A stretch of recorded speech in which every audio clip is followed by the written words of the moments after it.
So, Jan, thank you so much for that. I really appreciate pursuing this continuity in this time. And I really hope today to just give some tips about, what it looks like to see the future of work. And so kia ora whānau, and just I invite you to join me in a breath, just a single breath to unite us across this technology. And I find that just helps center me. So, ko tongarero te maunga, ko Waikato te awa, ko Jackson toka whānau, te tamaki makaurau toka kainga inga enai, ko Matthew toka ingoa, and well, ko Edmund Hillary Fellowship is one of my iwi. I want to welcome our international guests here and thank you very much for joining. Because we're in unprecedented times. I think we'll see more innovation in the next 18 months than we've seen in the previous 10 years. Intellectual property has become widely available and we've rapidly changed the way we work. We've seen adoption of cloud technology and e-commerce models, subscription business models from traditional incumbent organizations be adopted very quickly. And let's be honest, Papatūānuku, Mother Earth, has actually collapsed the distinction the economy and the environment are inseparable. They are completely reliant on each other. And I believe that only regenerative businesses will exist in the future when we introduce supply chain transparency. And I'll be honest with you, those of us that have been creating the future are taking full advantage of trying to change the narrative. So my aim today is to kind of help you understand what state we're in and potentially reorientate you in the way that you're responding to that. Let me share with you why I think like this. COVID-19 may be a black swan event for many of you. That is, it's unpredictable and it greatly exceeds what you expected and has pretty severe consequences. I can tell you that I felt way out of depth the first time I caused a black swan event. There is a picture of a cartoon that was in the Wellington Post when I was sued by, well, myself and my company and my customers were all sued by the media companies for collapsing $1 billion of market capital.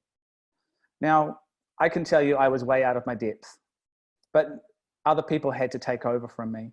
But now I'm quite comfortable in chaos, and I typically help organizations who are looking to thrive on chaos because I'm an expert in causing disruption. So the first thing to understand is that you're actually operating in a different context than normal. The Cynefin framework is a decision-making tool that helps us perceive situations and understand how people are acting in them, right? Understand how our behavior is. And I don't know about you guys, but I'm not sure, but I've been feeling pretty overwhelmed lately. I'm used to causing disruption, and even for me, I felt that the pace of change was a lot faster than what I'm used to. So the reason for that, and the reason for that overwhelm, is that because we're operating in a complex environment, we're used to operating in a complex environment. We're actually in a chaotic environment.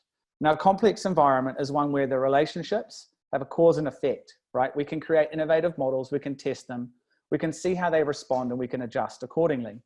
Whereas in a chaotic environment, there is really no cause and effect at a systems level.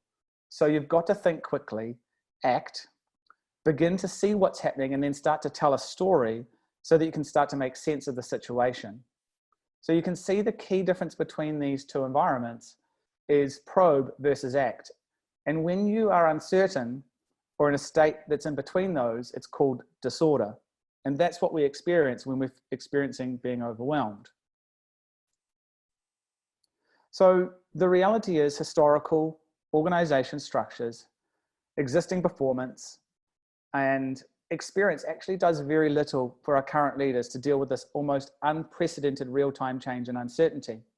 Now, ironically, as we were talking about before, the Christchurch earthquake has created our mindset and given humans the ability to be anti-fragile, but typically being able to adopt easily is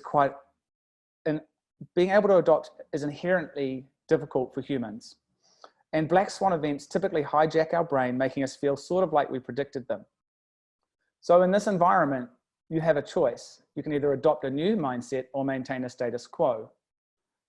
Anti-fragile systems are actually designed to withstand the benefit, and they will make exponential gains, whereas resilient companies will actually be measured and capped. Now we can see from the 2008 financial crisis that there was a huge amount of innovation that came out of that period. All of these companies started before 2010. So the key distinction to make here is that a resilient environment is one that wants to return to normal. As you can see how the water drops into the pool, it creates ripples, but eventually it becomes flat and static again. An anti-fragile environment actually loves randomness and uncertainty. It's an environment that responds to change.